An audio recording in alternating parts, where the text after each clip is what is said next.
You know, I really did like what Michael had to say, and it brings it home for me is I know many people in these audiences. I know that there's Democrats here, Republicans here. I know that there's Oath Keepers here. I know that we span the gamut. There are anarchists, there are lawmakers, there are anarchists dressed up like Republicans here. I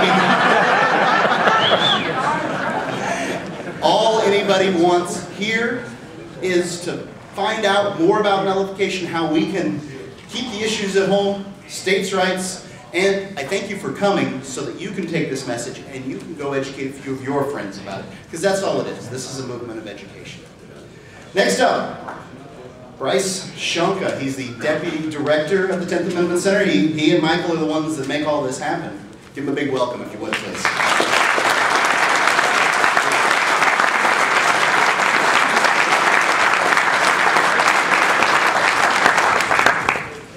This is a real treat. I've been waiting a long time to come visit all of you in the live free or die state.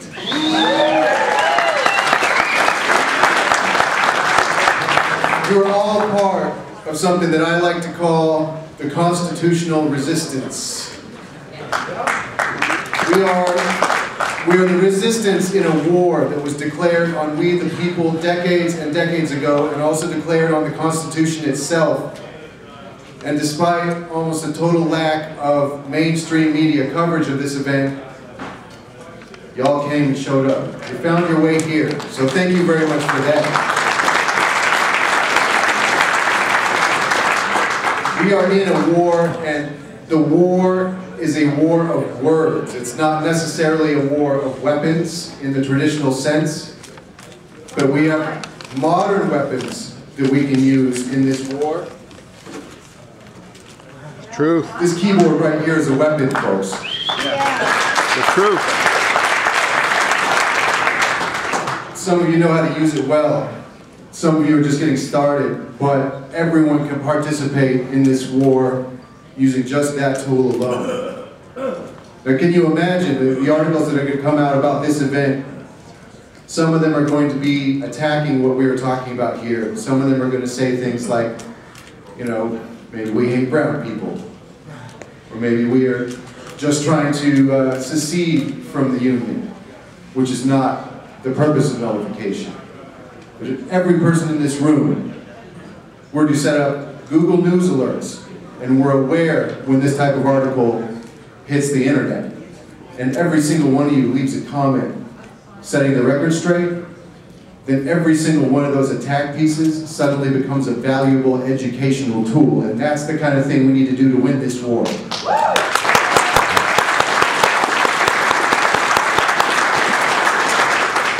There's words that we can use. You know, part of what the establishment's been doing is they've been taking words away from us. This word progressive, for instance, with a capital P, I take exception to this word because when I think about what the Founding Fathers did, they didn't set up what they believed to be a perfect government, did they? They understood one thing very, very clearly, and that there's no such thing as a perfect or trustworthy government. What they did was they set up a government that was so shackled by limitations and chains and bonds that it was their best attempt at keeping it in a tightly contained box. Now, we the people have not exactly been following our duty to ensure that the federal government stays within its box, have we? A lot of folks like to get upset at Barack Obama, claiming that if we could just remove him from the White House, then all of our problems will be solved. But that's not really the case, is it? It's a good place to start. May not be a bad change, sure. But the bottom line is, if we're not going to stand up and take responsibility for our own liberties, no government official, no television pundit, and not even the Constitution itself can do that for you. It is up to us to wage this war and to take back the liberties that our founders fought and died to provide for us. That's right. Another word that was kind of created as a way to categorize what we're doing and sort of put us in a box. This is word 10th. Started hearing this from places like the Huffington Post and other supposedly progressive outlets that really didn't know what they were talking about. So we said, you know what? Fine. Yes, I am a 10th. I got a card right here that says 110% 10th. And I wear that badge proudly because, in my opinion, you cannot go to Washington, D.C. and hope to reform it from there. The only thing we're left with now is to band together in our individual states and to draw the line at the state border.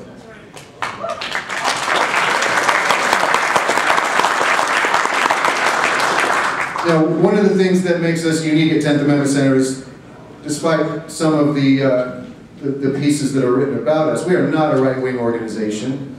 We're not a left-wing organization. We're not libertarian. We're not anything. We're about freedom and liberty, and we're about the Constitution.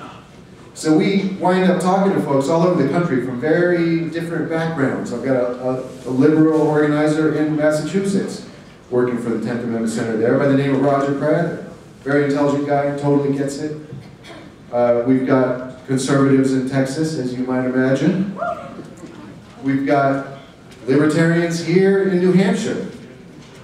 Now there's one thing that all three of these groups have told us that they actually agree on. And that's that these backscatter X-ray machines at every airport in the country are dangerous and we don't want them.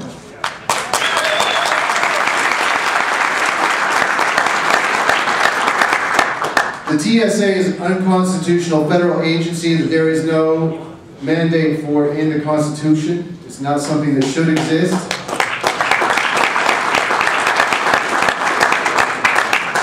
But we can use the TSA to help illustrate a point. And that's that a one-size-fits-all approach to governing 300 million people will never, ever work.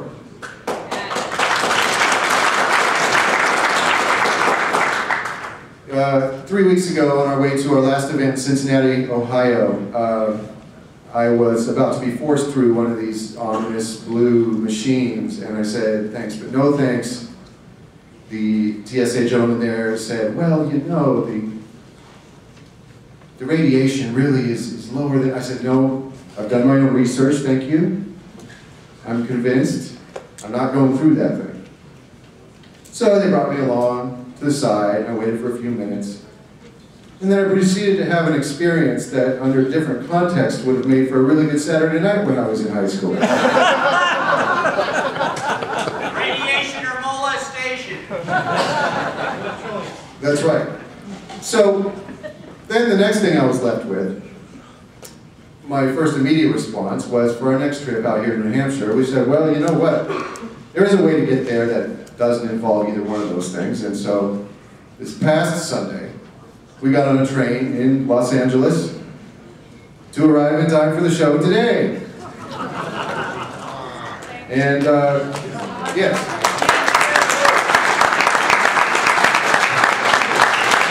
Now, I couldn't vote out that TSA agent's boss. I couldn't take any kind of direct action to remove them from my airport. I couldn't move to a different state where there was no TSA. And this is the problem. With a top-down approach, when bad things are happening, we're all stuck with it. We have no recourse. Wait till they unionize. But there is a recourse, isn't there? One of the things that the Texans did, to the surprise of many, was they introduced a bill nullifying body scanners in Texas. They said, no more. Yeah.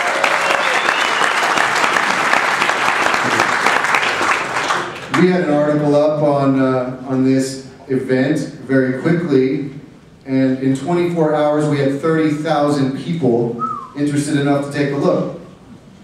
Now these people, 98% of them, had never seen our site before, and they were coming from just about every liberal website you could possibly imagine. Well, the Texans, The Texans are kicking out the federal. What's going on here? So what this means, folks, is that this is not a right-wing struggle. It's not a left-wing struggle. It's not a libertarian struggle. It's an average people struggle. And we need to remember that. We need to do away with these words that separate us and divide us. And realize that we have far more in common than we are led to believe by those that would like to keep us divided and occupied with a constant left versus right ping pong battle. That's right.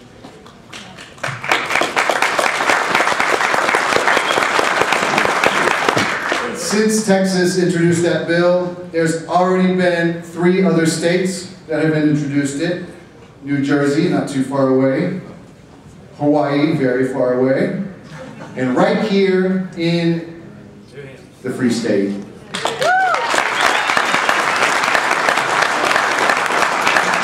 There are some other things that you can support right here in New Hampshire to further the entire cause of nullification. And each and every one of these bills across the country are important because even if they don't pass, they bring more and more exposure to this movement. And when average folks of all political stripes hear about what we are doing, despite the media blackout, they get it, just like you did.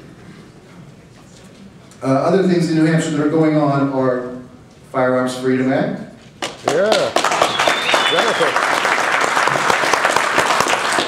Of course, we heard about medical marijuana just a minute ago.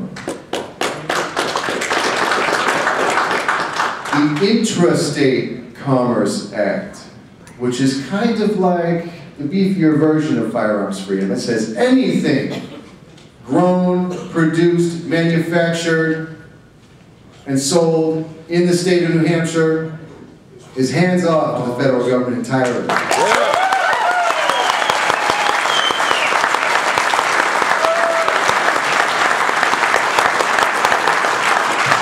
Have you had enough of the feds claiming that the Commerce Clause allows them to reach into every part of your life?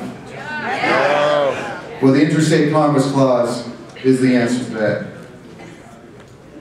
You know, there's another thing going on with our food supply. This is another avenue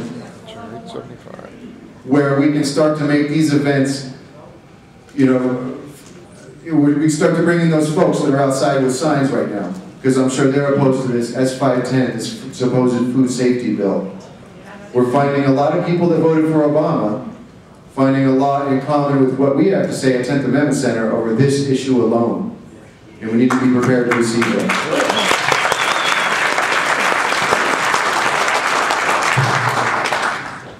Is there any more important thing than what we put into our own bodies? To give control over that to anyone else is an affront. So we need to remain vigilant. We need to be aware on all fronts. We need to all be activists, use the weapons that we have, and talk to each other, and welcome those that may not necessarily have all the same viewpoints that we do, in recognizing that in this battle, with a threat as large as the centralized federal government, we're all on the same side. Thank you very much.